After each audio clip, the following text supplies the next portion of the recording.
Baku सदारती महल ज़ोआल्बा आमद पर वज़ीर आज़म शहबाज शरीफ का पुरतपाक इस्तकबाल, गार्ड ऑफ ऑनर दिया गया। ज़ोआल्बा महल आमद पर आज़रबाईजान के सदर इल्हाम अलियोव ने मरकजी दरवाजे पर वज़ीर आज़म का इस्तकबाल किया। दोनों रहनुमाओं ने पुरजोश मुसाफिया किया। गार्ड ऑफ ऑनर के दौरान दोनों मुल्कों का कौमी तराना बजाया गया। 2 रोज़ा दौरा आज़रबाईजान के दौरान शहबाज शरीफ आज़रबाईजान के आला हुकाम से मुलाकातें करेंगे, जिसमें तवानाई, तिजारत, दिफा, तालीम और मौसमियाती शोबों में 2 तरफ़ा ताउन बढ़ाने पर जोर दिया जाएगा। इस मौका पर दोनों ममालिक के दरमियान मुतअद्दिद मुफाहमती याददाश्तों और मुआहिदों पर दस्तखत किए जाएंगे। शहबाज शरीफ बिजनेस फोरम से भी खिताब करेंगे। 13 साला बच्चे का ECL में दाम, क्या रियासत ऐसे चलती है? अदालत का सेक्रेटरी दाखिला से सवाल। फैज़ान उस्मान की बाजियाबी से मुतल्लिक केस की समाअत इस्लामाबाद हाई कोर्ट के जस्टिस बाबर सत्तार की अदालत में हुई। इस्लामाबाद हाई कोर्ट के हुक्म पर सेक्रेटरी दाखिला खुर्रम अली आगा अदालत में पेश हुए। जस्टिस बाबर सत्तार से इनसे मुकालमा करते हुए कहा कि अदालती हुक्म पर नाम ECL में शामिल करने का कोई वर्किंग पेपर अदालत में पेश नहीं किया गया। सेक्रेटरी दाखिला बयान हल्फी जमा कराएं और नाम ECL में शामिल करने के हकाइक सामने रखें।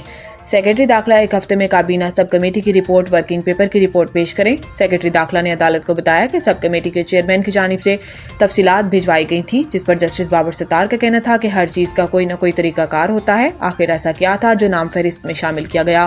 फैज़ान 18 साल का बच्चा है, उसने ऐसा क्या किया जो इसके घर रेड किया? बाजियाबी के बाद पता लगा कि कौन मुल्जिमान थे जो इसके अगवा के पीछे थे। इस्लामाबाद हाई कोर्ट ने फैज़ान उस्मान की बाजियाबी के बाद इसके अहल खाना का नाम ECL में शामिल करने का हुक्म मुअत्तल करते हुए फैज़ान उस्मान की फैमिली को 8 अफराद के नाम ECL से निकालने का हुक्म दे दिया और कहा कि सिर्फ फैज़ान की शादीशुदा बहन सालिया का नाम रहने दें, बाकी निकाल दें। क्लाइमेट फाइनेंसिंग पर मुज़ाकरात, IMF वफ्द पाकिस्तान पहुंच गया। ज़राए का कहना है कि आइंदा माली साल 2025-26 के लिए बजट में कार्बन लीवी आयद करने की तजवीज़ ज़ेरे गौर है। वफ्द के साथ आइंदा मुज़ाकरात के दौरान इब्तदाई मुसवदे पर बात होगी। कार्बन लीवी आयद करने के लिए IMF तजावीज़ देगा। ज़राए के मुताबिक आज से 28 फरवरी तक तकनीकी वफ्द विफाक और सूबों के साथ मुज़ाकरात करेगा। कार्बन लीवी आयद करने, इलेक्ट्रिकल व्हीकल और सब्सिडी पर भी बातचीत होगी। वफ्द आइंदा बजट में ग्रीन बजटिंग को वसी करने के लिए तजावीज़ भी देगा। ज़राए का कहना है कि आज मुज़ाकरात में सिर्फ क्लाइमेट चेंज के इक़दामात पर ही मुज़ाकरात होंगे।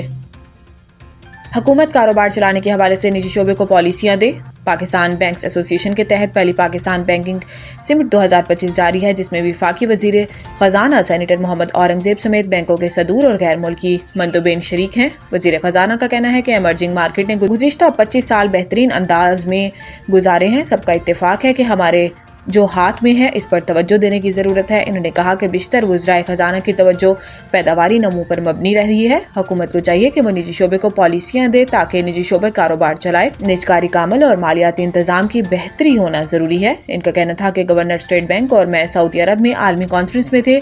मैंने सीखा कि उभरती मंडियों ने 2025 में बेहतरी के साथ कदम रखा। उभरती मंडियों के वज़राए खजाना ने डीरेगुलेशन के फ़रोग़ और सुर्ख फीते के खात्मे की बात की। वज़ीर खजाना ने कहा कि मुकामी सरमायाकारी आएगी तो FDI आएगी। आलमी कैपिटल मार्केट्स की अगर बात की जाए तो रेटिंग एजेंसियों से बात हुई। हमें उम्मीद है कि सिंगल D कैटेगरी में आ जाएं।